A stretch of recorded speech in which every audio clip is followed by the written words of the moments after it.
big question. I wrote a huge column about this. I'm taking so much heat for what I wrote on my website. Go chase the column down. How do you write the history of Major League Baseball without Pete Rose? No, you can't. You can't. So Pete Rose passes away. He's been ill for about 3 years. It's a really sad story, the demise of a fabulous but flawed person. Pete Rose was ill. He had 3 heart procedures in about a 5-year span. He had serious blood pressure problems and would not take care of himself. He had diabetes. So he finally passes away at age 83. The guy that did all these unbelievable things over the course of his career, 4,256 hits, 24 seasons in Major League Baseball, 17 All-Star appearances, 3 World Series rings, 3 batting titles, 2 Gold Gloves. He was baseball's ambassador from the 60s into the 80s. And then it all went away once he became a manager with the Reds because of the Dowd report. And the rumors had floated endlessly through baseball that Pete Rose had a gambling addiction like you, John, you can't believe. And I read the Dowd report, 165 pages. I was shocked. And the most stunning thing to me was I read the Dowd report about what Pete Rose did the first weekend of the season. I think it was either 83 or 84. Padres were here. And he was betting on baseball. He bet from the Town and Country Hotel because they had all the documentation of all the calls he made to gambling numbers.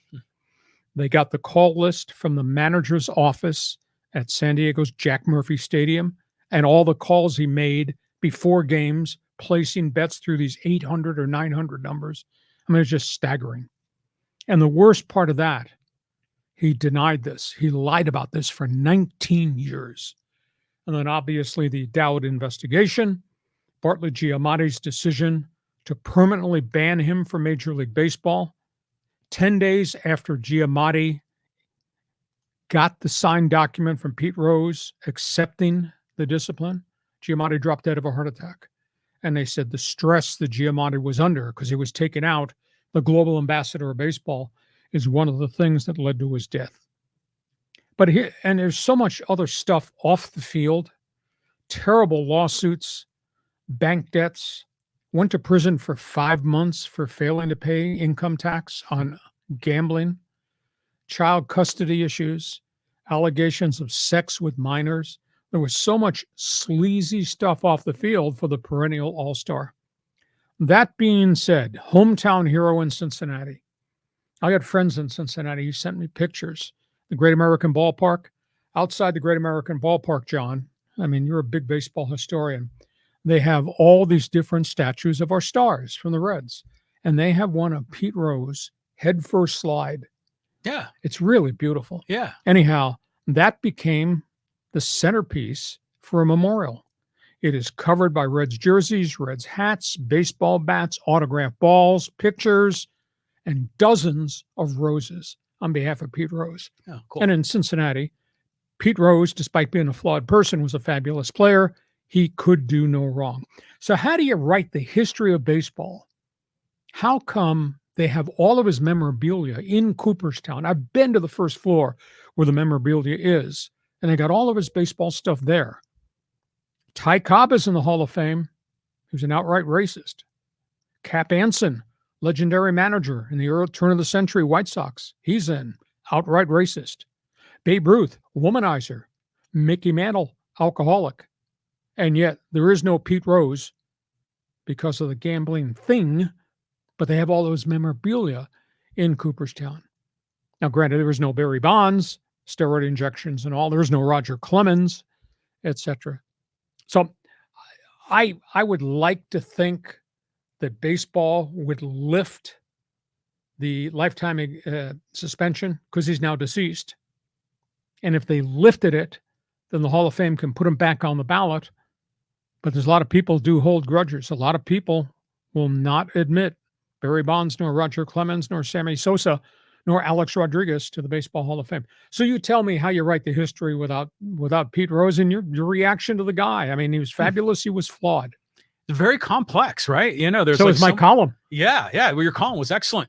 There's so many different layers to this. First of all, it's two-faced of Major League Baseball to ban him from baseball, and still have his memorabilia in the Hall of Fame. I mean, come on. You could put him in the hall. You didn't have to hire him. There could be a ban about his employment in the game. But what he did as a player, he did legally. Yeah. That's my take is similar to yours. His records should be in the record book. Most hits in Major League Baseball history and any other number of records he achieved. But we need to tell the full story. And he provides a really good case study of why you shouldn't gamble. And that should all be part of the story. But just to hear like of the personal life, and dude was a man of bad character. Yeah. But I think as a sports fan, we can separate that. We can nuance this and say, yeah, bad dude, good athlete. And for the athlete, yeah, put the statue in at Great American Ballpark. I'm supportive of that. They need to let him in the hall just to tell the complete story. Otherwise, it's just dumb. It's empty. It really is. You're missing a piece of history. But if we're doing that, do we put an asterisk next to his name? So then do we open it for Shoeless Joe? Yes. And what do we do for the Black Sox scandal? Same thing. Okay. It's all part of the story of baseball. What do we do with Bonds? We're going to put an asterisk next to him? Yes. Put him in, put in an asterisk and an explanatory paragraph. Yeah. Are you speaking as a baseball fan or a Giant fan? Both. Yeah. Now, one thing I did hear that I thought was fascinating by this is that when Pete Rose was apparently in the Town and Country Hotel gambling, he was doing real-time betting, like in the 1980s, where, the odds change as the game unfolds. And he was actively involved in that. And I'm thinking, how in the hell can you manage your team and be thinking about what's going on in the bottom of the fifth inning in Wrigley Field? Yeah, I concur. I mean, it was an addiction of unbelievable proportions. And he never, ever left it. The saddest thing to me is, when he was removed from baseball, he was not allowed to take part in any stuff at Riverfront Stadium or even the Great American Ballpark right till the end, until they inducted him into the Reds Hall of Fame. And he was not involved in anything with the All-Star game or at Cooperstown. At Cooperstown, the saddest thing, he set up a card table at a bar a couple of blocks from the Hall of Fame. Yeah. And he would sell autographs. He would sign hats, pennants, shirts, pieces of paper. You got to pay. And that to me was a sad commentary. Here he is with all these people in line to go into the Hall of Fame for the Hall of Fame game and the induction ceremonies. Here's Pete at a cheapo card table doing this.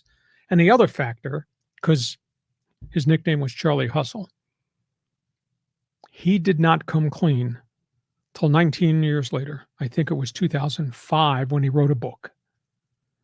And he came clean in his biography about betting on baseball. But Charlie Hustle, you had to buy the book for $51.95. Well, it just goes to show you the cover-up is always worse than the crime itself. But the other, I'll just say quickly about Pete Rose. I remember him as the Big Red Machine in the 70s. Yep. And then I remember seeing pictures just like the one on the screen here from the early 60s, and I didn't realize how much older Pete Rose was. And then it was weird when he was suddenly playing for the Phillies. And was he even on the Expos for a while? Yeah, right at the tail end. And they came back to Cincinnati right at the end as to a degree, I think, as their player manager. Mm-hmm. So the fans forum line is open. Your thoughts, Pete Rose, Hall of Fame, thumbs up or thumbs down? Give us a response, an opinion, your observations. I read the Dowd report. It was staggering. Took me forever to get through it. It was so complicated. But I got a copy of the Dowd report, and it's got yellow magic marker things about all the stuff he did in San Diego. It was all documented, betting slips, phone bills, Oh, wow. just non-stop. Hey, we get to halftime.